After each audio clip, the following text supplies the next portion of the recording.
الحمد لله وكفاه والصلاة والسلام على سيدنا المصطفى رسوله المجتبى وعلى آله وأصحابه كما يحب ربنا ويرضى. أما بعد فأعوذ بالله من الشيطان الرجيم. بسم الله الرحمن الرحيم. وأحسنوا إن الله يحب المحسنين. صدق اللہ و صدق رسول. شریعت مطہرہ نے، دین متین اسلام نے ہمیں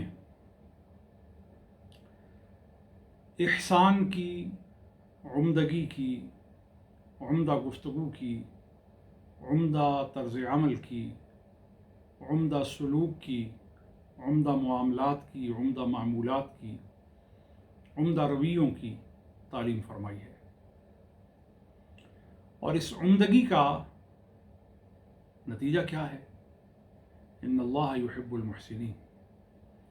جس شخص کے اندر یہ حسن پیدا ہو جاتا ہے، جس کے اندر یہ احسان کاری آ جاتی ہے، جس کے اندر شریعت مطہرہ کے قالب کے اندر رہ کر کام کرنے کا جذبہ جس میں پیدا ہو جاتا ہے، وہ اللہ تعالیٰ کی محبت کے نصاب پر پورا اتر آتا ہے اور وہ اللہ کا پسندیدہ ہو جاتا ہے. گویا زندگی کو پاک کرنے کا ایک ہی قرینہ ہے، اور وہ یہ ہے کہ آپ کی زندگی سے ہر بدی اور ہر برائی اور ہر برا پہلو آپ کی زندگی سے حرف غلط کی طرح مٹ جائے. تو پھر سمجھیے کہ آپ مسند آدمیت پر جلوہ گر ہو گئے ہیں. دانشور کہتے ہیں کہ آدمیت کے مفہوم کو سمجھنے کے لیے اس اصطلاح کے مرکزی نقطے کو سمجھنا ہوگا جو اصطلاح اور تصور اور مفہوم آدمیت کے اندر بند ہے. اور وہ کیا ہے؟ فرمایا آدمیت کا سب سے پہلا مفہوم یہ ہے کہ آپ کے اندر انس ہونا چاہیے، محبت ہونی چاہیے، آپ کے اندر ایک امٹ احساس ہونا چاہیے، دوسرے کے لیے ایک اخلاص پر مبنی جذبہ ہونا چاہیے، اور آپ کا احساس کبھی مرنے نہ پائے.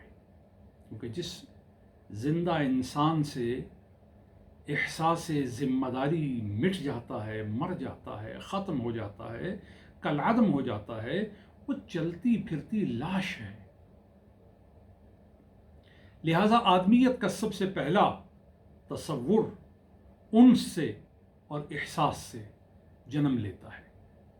پھر یاد رہے کہ آدمیت کا یہی تصور انس اور احساس میں انسانیت کے پہلو کو محیط ہے.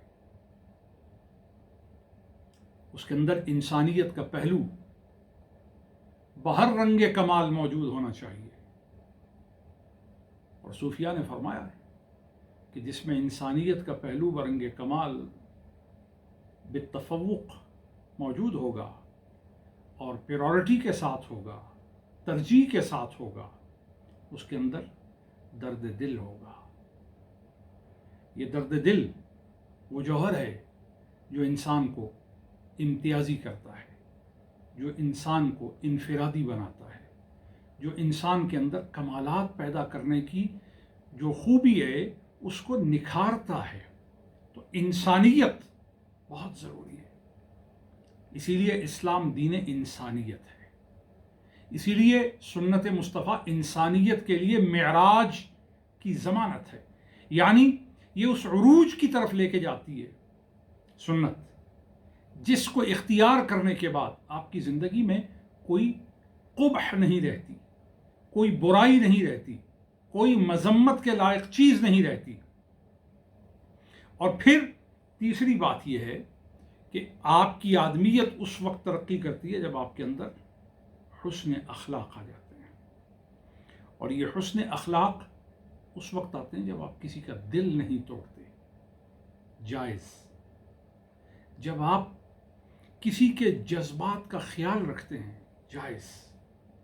جب آپ اچھی ادائیگی اور اچھی نیت کے ساتھ ظاہراً اور باطناً لوگوں کے ساتھ اچھائی کرتے ہیں، ظاہراً کہ آپ کا رویہ اور طرز ادا اور طرز تعامل برائی پر مبنی نہ ہو، اور باطناً اس سے مقصود کوئی اور طمع نہ ہو،